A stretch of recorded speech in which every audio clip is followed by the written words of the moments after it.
In 1851, in what is now known as Iraq, archaeologist and explorer Sir Austin Henry Layard discovered a library with 22,000 tablets containing what we know to be the earliest writings on Earth. The writings date back to over 6,000 years ago when the region was known as Mesopotamia, Sumer, and Babylon.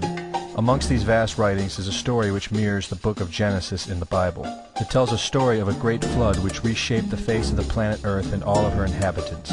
It tells a story of a tower built and the creation of the spoken word. One of these scrolls includes a star map of what appears to be a sun and its planets. The writings include detailed descriptions and maps of our solar system matching what we know today and beyond. It includes a 10th planet in an orbit between Mars and Jupiter. It is written that the 10th planet Nibiru was thrust into our solar system and collided with the planet Tiamat. The remaining bulk of Tiamat over time became Eridu, the Earth as we know it, and the rest of her became the asteroid belt. In retrograde to the other 9 planets, Nibiru took orbit around our Sun in a long ecliptic or apogee. Lasting 3,600 years, it passes between Mars and Jupiter. In recent years, based on the patterns of our known solar system, astronomers have been looking for a planet with this same orbit. In search of this planet, they discovered the planet Pluto. The search continues. According to the ancient texts, this detailed information was given to them by the Anunnaki, or those who from heaven to earth came. They describe the Anunnaki as a reptilian race of gods which came to the earth in fiery ships from their home planet of Nibiru, the 10th planet. It is written that these Anunnaki came to the earth to mine gold and other elements to serve in protecting the atmosphere of their distant home planet. After a workers' revolt, the Anunnaki rulers began to genetically alter Cro-Magnon man to create a slave race, resulting in the human race. It was said that we were created by the gods in clay vessels. It is written that man was forbidden to depict the Anunnaki in their actual form. Just prior to the Great Flood, the bulk of the Anunnaki would return home, leaving numbers of them behind to watch over the earth. Anu was king.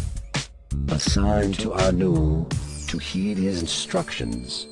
300 in the heavens he stationed as a god. The ways of earth to define from the heaven. And on earth 600 he made reside. After he all their instructions had ordered, to the Anunnaki of heaven and of earth he allotted their assignments. This story of reptilian gods from the heavens creating man is not at all uncommon. It in fact can be found in most every region of our planet. In Japan, emperors claim descent from dragon gods who came from the sky. Australian Aborigines teach of a reptilian race which lives underneath the earth and governs over men.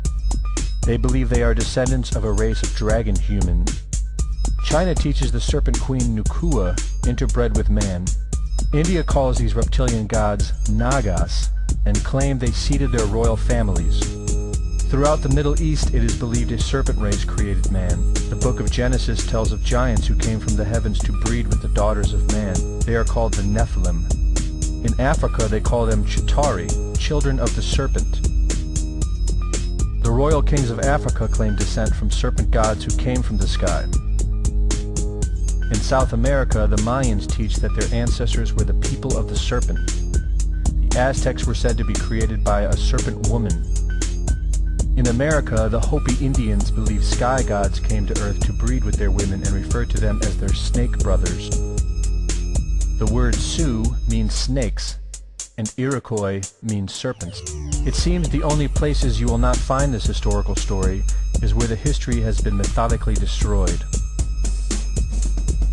The descendants of King Anu in Sumeria and Babylon can be traced throughout time. The pharaohs of Egypt were from the bloodlines of the Babylonian kings. The rulers of the Roman Empire can be traced to Egyptian hierarchy. All throughout Europe, the royal families can be traced back to the great Roman emperors.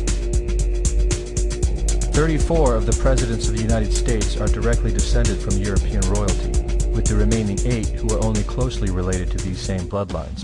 In 1934, President Franklin Roosevelt placed the Great Seal, originally created in 1782 by the Freemasons, on the dollar bill. Represented in the Great Seal is a pyramid and the all-seeing eye, known to be used by the elusive society, the Illuminati.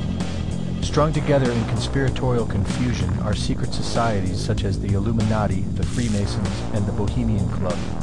In 1917, National Geographic did a story on a place in Montreal, California called Bohemian Grove. The story reports a place where the world's elite, members of the Bohemian Club, retreat to in late July and conduct an ancient occult ceremony called the Cremation of Care. Every year in July, the world's leaders, media moguls, and members of the World Bank spend 2 weeks of what is known as a men-only retreat at the Grove. In the year 2000, BBC television show World of Wonder infiltrated Bohemian Grove with hidden cameras and aired the video on the BBC. The video shows the large mass of men donning red and black robes and once again conducting the Cremation of Care ceremony. The altar is at the base of a 200-foot owl, the Babylonian symbol of the god Moloch, the god of human sacrifice. In the video, a body is delivered upriver to the altar where it is set on fire. Upon being aired, members of the Bohemian Club reported that the ceremony is a put-on, merely done for entertainment and fun. This history tells a story of our world leaders having a deep involvement in satanic tradition, worshipping our reptilian overlords, the serpent gods. It poses the possibility that we may be and have always been enslaved by our leaders, no different than sheep or cattle. There is an endless amount of information out there which supports this, but don't take my word for it.